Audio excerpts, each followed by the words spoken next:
After a bit of a hiatus, I'm now back to reviewing Ducktales comics. I recently been sick, so that's why my voice might sound a little weird. I'm going to be taking a look at Ducktales number 6 from Dynamite Comics. Writer Brandon Montclair with the art by Tommaso Ronda, and the main cover being done by Ivan Bigarella. We open up with Huey, Dewey, Louie, and Scrooge arriving in a country called Eastad, which is clearly based off of Holland. And as they walk through the town, Huey, Dewey, and Louie are getting very hungry and keep talking about how hungry they are. And they very quickly run afoul of the townspeople. They clearly are not welcome here. And they especially don't like Huey, Dewey, and Louie. And as they're walking out of the town, there's a huge avalanche of apples that takes them all the way to the outskirts of town, where they then encounter some more townspeople rude to them. But they do find what they're looking for, which is an old mill. The odd thing about the mill is that the fans are made out of metal. So if you're not careful walking in, you could get pretty messed up. So Scrooge picks up Huey, Dewey, and Louie and runs in on the count of three, where they quickly discover that they're not alone in the mill, as Mother Goose, who is the person that they've been looking for since Scrooge is trying to find the legendary three good eggs said to be very valuable. Mother Goose does offer to give Scrooge the eggs for free, but he is insistent that nothing is for free. So Mother Goose makes a deal with Scrooge that if he can deal with her nephews, she'll give him the eggs for free. A tall individual in a trench coat appears and attempts to fight Scrooge. The force of the steel chopping blades from the windmill pulls the stranger outside, and they get pulled into the fan and chopped into three distinct pieces.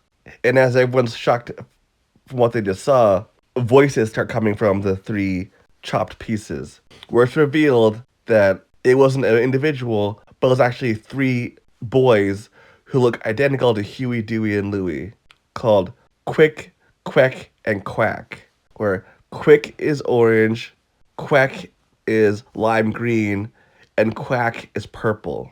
And then now it makes perfect sense to Scrooge why the townspeople hated Huey, Dewey, and Louie, because they thought that they were Quick, Quack, and Quack, who turned out to be the town's troublemakers. And Mother Goose explains that her nephews have been after the three good eggs forever, and that she wants Scrooge to teach her boys a lesson, if teaching them to be good is too much. So Quick, Quack, and Quack run off into town, and Huey, Dewey, and Louie run off after them. And there ends up being a massive showdown in the town as Huey, Dewey, Louie, and Scrooge face off against Quick, Quack, and Quack. And there's a massive apple food fight as they toss apples at each other, and the boys battle each other. And as the boys fight each other, Scrooge tries to get into the good graces of the townspeople, but to no avail. Eventually, Scrooge has seen enough and ends the fight. At first, Quick, Quack, and Quack aren't willing to stop, but one good look from Louie makes them change their mind. And that's when we see how much of a menace these three boys have been to this town. And while Scrooge admits that they're clever, he also realizes that they're maybe a little bit too clever for their own good. And that instead of using their cleverness to help people, they're using it to be a nuisance. Their way of having fun is to annoy other people. Soon, Scrooge takes Quick, Quack, and Quack around town to apologize for all the rotten things that they've done.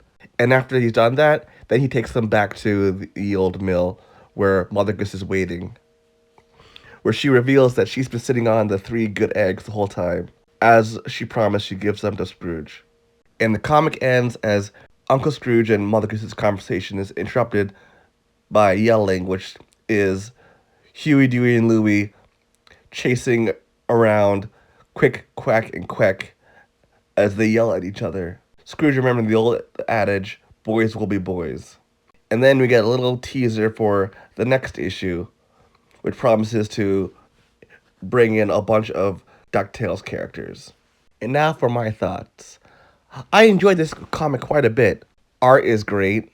There's some really cool panel layouts, as well as also this issue is pretty much self-contained, where you don't need to have read any of the previous issues to understand what's going on and to enjoy it. It stands apart for not having the extended flashback sequences like in the previous issues done in the classic style. So this issue definitely stands apart. As well as also there not being really any pop culture references that I spotted. And the actual treasure hunt part of it kind of takes a back seat once they reveal the twist revol- regarding Quick, Quack, and Quack. My only real complaint with this issue is the same that I have with this entire DuckTales run in general, is that Scrooge doesn't really sound like he's from Scotland, as well as also Huey, Dewey, and Louie don't talk in that specific way that they talk, and that it would have gone a lot better to incorporate more of Scrooge's Scottish isms, as well as also to incorporate a few Unca Scrooges in there when the boys are talking to Uncle Scrooge. Other than that, though, this is a fun issue. I highly recommend, and I can't wait for more. Till next time, see ya.